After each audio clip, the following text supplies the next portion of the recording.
Hello, Steve Lentz here with Discover Options, and welcome to this edition of the Market Reports. These reports will be for Friday, ending November 4th, getting ready for the open on Monday, November 7th. Two reports for you today, the S&P 500 Condor Butterfly Timing Report, and then the S&P 500 Directional Likelihood Report as well. Presented material today is for educational purposes only and should not be construed as personalized financial advice. Past results are not necessarily indicative of future performance. So folks, we have the current condition is right here. We define this in three ways: price action, trend, and the overbought oversold stochastics indicator. And what we're going to do is take this current condition and take a look at, we'll explain all this more in detail. I want to give you a flyover of the two reports real quick. For those of you that are experienced, just throw the numbers at you. That way you won't have to listen to the full explanation yet once again. Those of you listening for the first time, that'd be great. You can certainly stick around for that. So the Condor Butterfly Timing Report, negative edge right now of 10%, which is significant. And we're going to see more in the likelihood report how that is, but this report is basically telling us that there is quite a big difference between what is usually going to be expected in terms of the odds of a Condor butterfly working out, and then looking at the current market condition.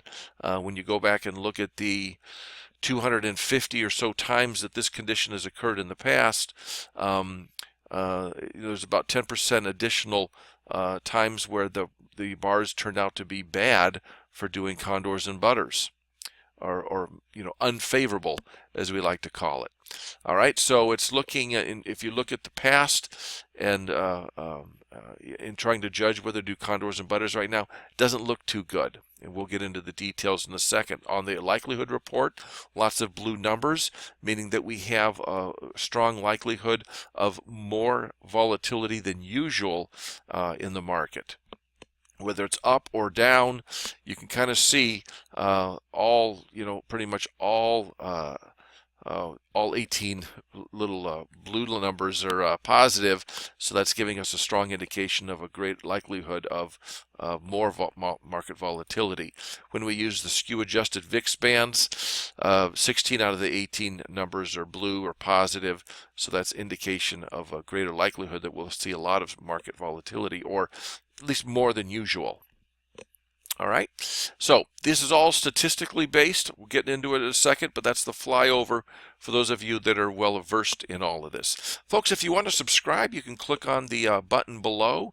If you want a free ebook that we have, we can send this to you. It's co-authored by myself and Jim Graham, Simple Steps to Option Trading Success, and you can click on the link in the above right for that. Okay, let's move on to the details and the methodology of these reports and what they all mean. The Condor Butterfly Timing Report, we'll look at the reason why you should pay attention, the methodology, and then we'll get into the weeds of the current market condition and the edge level. Why would you want to look at this? Well, the Condor Butterfly Timing Report can alert you to market conditions which are more likely to lead in the future to favorable or unfavorable conditions. So in this situation, back on December 31st, market began channeling around, but yet if you crunched it through our algorithm, we had a negative edge at the time. And indeed what happened is that, and what this means is, let me just explain that it means that there was a higher than usual likelihood at the time that the market was going to be more volatile than what was implied by the option prices. Okay, just a higher than usual likelihood that the market would be more volatile. And look what happened. Okay, so that's a cherry-picked example, but I do it for just for illustration purposes, that there are times when this thing really does work out to where you should have paid attention to that negative edge when it flashed. Here's our current condition. Thursday was a downswing day. Friday was a downswing day. We're underneath the 50-day simple moving average very clearly. On the stochastics, we're in the oversold level where we are way down there at about 4 or 5, something like that. And so the range I'm putting is between 1 and 30, and we're definitely underneath our 3-day simple moving average, or %K as they call it. Okay, and I'm just looking at this little light. All right, don't think I clicked that. So there's that.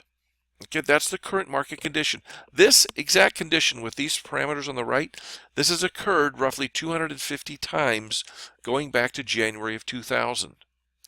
Okay, so just keep that in mind. Here's what we're going to do. We're going to observe. So how do we determine if it's a good time to do condors or butters? We need to understand two types of volatility, and then in retrospect go back and assign days that were favorable or unfavorable. So we need to first of all understand actual volatility, how much the market actually moves from a close. We need to then understand implied volatility, or the market move predicted by the option prices, and then we're going to compare those two and go back and label each bar going all the way back to 2000 favorable or unfavorable, okay, for selling premium through range trading. That's how we do this. So let's first start by the actual volatility. And I have a little indicator down there for the 21-day or 30-day calendar day, 21 bar actual move. You basically take a close, you go forward in time 21 bars, and you examine how far the market moved on the extreme, up or down. Here it went down more than it went up, so we would go down and look at that. That turns out to be about a 50-point move, 2.4%. Okay, and we can graph that with the indicator down there. So as of that close, April 28th or so, it moved 2.4% in the ensuing 21 days, or 21 trading bars. Okay, now here's the question though. At that time, on April 28th, what market move was being implied by the option prices at that time? And so when we go back and look at the VIX, turns out that the VIX was implying a move of about 4.4%. Now, what did the market actually do? It moved only 2.4. Okay, so the option prices were implying more than what the actual market moved. So what we do then is we color those particular bars where the implied is higher than the actual. We will color those blue because those bars turn out to be okay for selling premium neutrally. We were collecting fatter premium than what the market actually moved. Okay, so we paint those bars blue. The bars that are red turned out that the market moved more than what the VIX was implying at the time. All right, and those bars would not have been favorable for selling premium neutrally. All right, range trading, butters and condors. So we're going to go back in time. Now we can't do the most recent 21 bars are black because we haven't yet seen how far the market moved over the following 21 days. Okay, we know what the implied was, but we don't know how far the market moved in the ensuing 21 bars. So we're always lagging behind there. But when we go back, further to January of 2000, we can come forward in time. Oh, good grief, this thing. Let me just put this to sleep for an hour. There we go. Goodness.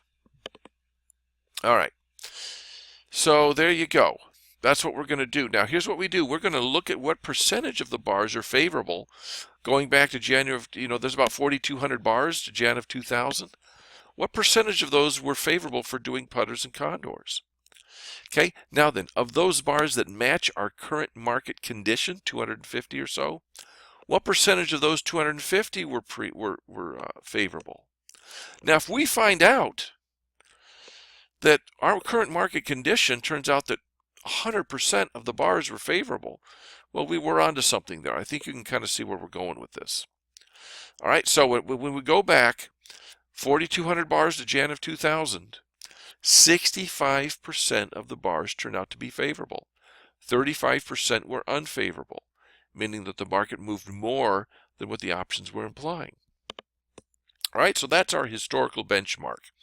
Now, let's just take those 250 current market condition episodes in the past, and we're going to see how many of those, what percentage of those were favorable. And as it turns out, when you go back and crunch the numbers, 55%, only 55% were favorable. 45% were unfavorable. So what does that mean in terms of edge? The benchmark was 65. Our current market condition allows for tested out at 55. Okay, there's a negative edge right now, meaning that there is a higher than usual likelihood that the market will be more volatile than what is implied by the option prices. So if you really are trying to squeak out those, I mean, you could put on a butter or Condor, and there's a 55% chance, if the past holds true, okay, there's a 55% chance that you'll end up being fine, that your butter or Condor, you're going to incur less market volatility than what the options were implying, a 55% chance. Okay, now some traders want to squeak out every edge they can. They're going to want at least a 65% chance, if not better. If not better. And so there's been times when we've done this analysis and it turns out to be 5-10% the other direction, where you're looking at 70 to 75% chance of catching a good market for butters or Condors instead of a 55. It can really affect the bottom line in time, I hope you'll agree. Okay, so that's where we are with the butters and Condors, a current analysis showing a negative 10% edge. Now, before we get going on to the market likelihood report, I want to make sure you understand we have a wonderful curriculum here at Discover Options, that we specialize in one-on-one hand-holding options trading mentoring. Okay, we have classes that are taught by live people with you and you alone, and not in a large classroom. We do not work that way. We only exclusively work through the one-on-one mentoring model. So when you watch a recording, you do the homework, then you meet with your mentor over the phone one-on-one. It's recorded. You're able to see the recording later for reference. Okay, follow up with email support if you need, but we exclusively function in this sphere of one-on-one mentoring. People are not in the class watching. Okay, it's just you and the option trader who's a mentor, who's working with us on mentoring on the side. All right, Steve Papali, Frank Fahey, Ken Dole, these guys are all wonderful, wonderful instructors that are very versed at doing this. So we have a great curriculum. Check it out on our website, DiscoverOptions.com. Love to hear from you and customize a program meaningful to you. All right. Here we have the market likelihood report, lots of blue numbers as I expressed. Here's what we're doing here, folks. We're taking a look at the current market condition and asking ourselves this question. Since Jan of 2000, how often has this same condition occurred? And what did the market do in terms of direction and volatility? Okay, well, I told you there's a roughly 250 occurrences of this current condition that we have defined as I expressed earlier. And so here's what we do. We're going to understand what we call the historical distribution of price. We're trying to find out, here's what we're trying to find out. Look, if we find out that of these 250 times that this same condition occurred, if we go back and look at those 250 and we find that all of them ended up resulting in the market being up after 5, 10, or 15 days, all of them 100%, well, that's going to tell you something, right? Well, how do you measure that, whether it went up or down? Okay, and what we've done here is we have a very defined model of determining that, not only that, but also volatility. So we call it price distribution. We're going to understand the historical distribution of price. Then we're going to look at the distribution of price after our current condition has developed. We'll go back and look at those 250. Then we're going to measure the two against each other to see if there's a big difference and if there's an edge. So let's start with distribution of price. What do we do here? I use what I call deviation or volatility bands. And I take, from each bar's closing price, I go out a standard deviation 5, 10, and 15 days in the future. And I draw these 3 bands to the upside, 5, 10, and 15 days, and then 3 bands to the downside from the close, 5, 10, and 15 days. Now the volatility input going into those bands is a 20-day historical volatility number. We call it statistical volatility. These are log normally distributed. So here's an example real quick of a volatility band. These are 10-day bands. This is a standard deviation up and a standard deviation down using the last 20 days of volatility to determine that width. And then these are 10 days. Okay, so here's the question. In the ensuing 10 days, did the market go up and strike this upper band? Did it go down and strike the lower band? Or did it wobble in the middle? That's the question. In this case, it's clear it went up and hit the upper band. So for that close, we record that it hit the upper band. Now then, for this close over here, the upper band is set 10 days up forward, or 10 days in the future. 10 days in the future, did the price go up and hit the upper, the lower, or wobble in the middle? Okay. In this case, it ended up wobbling in the middle. It tried to hit that lower band and failed. If you look real carefully, it tried to hit the lower band and failed. So for that close, we record in our database that it hit neither of the bands. So for every close, we record how often price struck the upper and lower 5, 10, and 15-day bands. And when you go back over the 4,215 occurrences since Jan of 2000, we would find that price strikes the upper band 29% of the time. The upper 10-day band, it's a little further out, 23% of the time almost.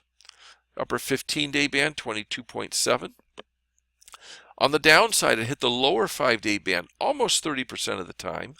Lower 10-day band, almost 30. Lower 15, 32% of the time. So this is our benchmark distribution. It's our benchmark distribution encompassing both bullish and bearish markets. Okay, now what do we do? So that's the historical distribution. Now we're going to look at the distribution after our condition develops. You can see over the last year, our current market condition has occurred, roughly, a handful of times, going back probably about 10 times or so. What we're going to do, though, is look at that same distribution, 5, 10, and 15-day bands, higher and lower. We're going to measure those in the instances, at the close of each of these occurrences. We're going to take a look at what happens, what's the distribution of price if it goes above the previous high, meaning that if Friday's high gets taken out, what's the distribution in those situations? And what if price goes below the low of Friday? What's the distribution in those instances? So let's take just the close of the, these are non-consecutive. So we're at 148 non-consecutive occurrences. If you throw in the consecutive occurrences, we're at 250. I'm removing the consecutive occurrences, and it's 148 new occurrences going back to Jan of 2000. So in those instances, you could see, look at this. It struck the upper, of these 148 closes that match our current condition.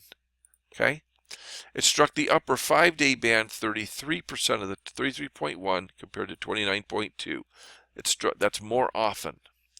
Look at this. The upper 10-day band 33 versus 22.9. That's a 10% difference. 12% difference. 4.7% difference. 11 and 5.7. So in all 6 of these cases, price struck the bands more often than the historical benchmark. And that's a picture of higher market volatility, both up and down. So the picture is very clear. There's a likelihood that the market will be more volatile than usual. Usual being defined by up here. Okay? Now, what if price goes below, or excuse me, I didn't change these. Shoot. Okay, what if price goes above the high? Okay, this is the close. This is if it exceeds the high. Okay, still similar thing here. See that? Higher numbers. Higher numbers. If it goes below the low, that's what this one is right here. If it goes below the low, again, higher numbers, some of them much higher. All right. Now, if you look at this carefully, you'll notice that the numbers are a bit larger on the bullish side than they are for the bearish. Nevertheless, we have positive numbers on the bearish, and so if you're going to split hairs here, you would have to lean this thing a little bit bullish because these blue numbers are higher on the bullish side of things. Now, what I like to do also is I like to readjust the bands and measure the bands using a skew adjusted VIX. Instead of the 20-day statistical volatility, I like to let the options market tell me where the bands are and see where the numbers fall then. VIX is usually higher than statistical volatility by quite a bit. And when that happens, well, that's the way it is mostly. That means that the VIX bands are going to be wider and farther out, such that they are then going to get struck less often. And you'll see that here, right here, you'll see that. Instead of striking the bands, 22 to 30%, they're striking them 15 to 20%, roughly. Nevertheless, 16 of these 18 measurements are positive, both up and down. So it's again a picture of higher market volatility, but again, the bullish side has higher numbers than the bearish, all in all. Okay, down here, we like to skew adjust the VIX. The downside the downside VIX is measured at 26.2. The upside VIX is at 18.8. These are some strong numbers. Statistical, as you can see, is 20 days is kind of low. But we're going to focus on the 26.2 number, though, right now. Okay, if you have to be in the market, and you want to lean it bullish because of those numbers we just saw, if you were to go bullish at all, I'd suggest a hedged position, in this case a hedged bull-put spread. Using that fat 26.2 number, in option view we would click on the S button, plug that number in there, 26.2, which means that if you were to do a bull-put spread, a standard deviation away, out in the December 10th expiry, that would put you out at about selling the 1920 put, which is kind of far away from the 2090 where we're at now for the at-the-moneys. A hedged bull-put spread means you do this bull-put spread down here. Let's say you do a 20-pointer 5 times. That brings in some good revenue to then buy a hedge, and you would buy maybe a 1-lot 10-point bear put spread to then hedge this. Now, if the market goes down, this is going to make money. And at expiration, unless the market goes down past this short strike, you're going to make all the credit. So now, when you do this, make sure that you're collecting enough premium so that when you pay for the hedge, you still have a net positive cash flow. That's what you would make at expiration if the market does go up, just like this. And you can kind of see if the market goes up, you're going to make that $570, which is 7%. If the market goes down, your hedge kicks in, you make money on the hedge, plus at expiration you collect the full amount. That's why here you have this nice fat range there where you're making some pushing 3 times what you would make on the upside. Okay, and so as the market goes down, the T plus line is being lifted by the hedge, and that's a good thing. Okay, so as long as the market finishes above 1920, the position does well. Now, when you look at the price chart, you can see the profit range is real strong in here. The market would have to go down at a faster pace than it is for it to lose money, and if it chops around at all, of course, you'll be in the green. So, but is this going to end up being a falling knife? We'll see, won't we? With that election coming up, who knows? All right, there is that. We may as well mention that there is that significant event that could shake things up a little bit. Okay, but those are the statistics as I see it and the way the algorithms play themselves out. Folks, I'm Steve Lentz with Discover Options. Thanks for joining us. Get out and vote if you haven't already in early voting, and we'll talk to you next week. Take care. Bye-bye.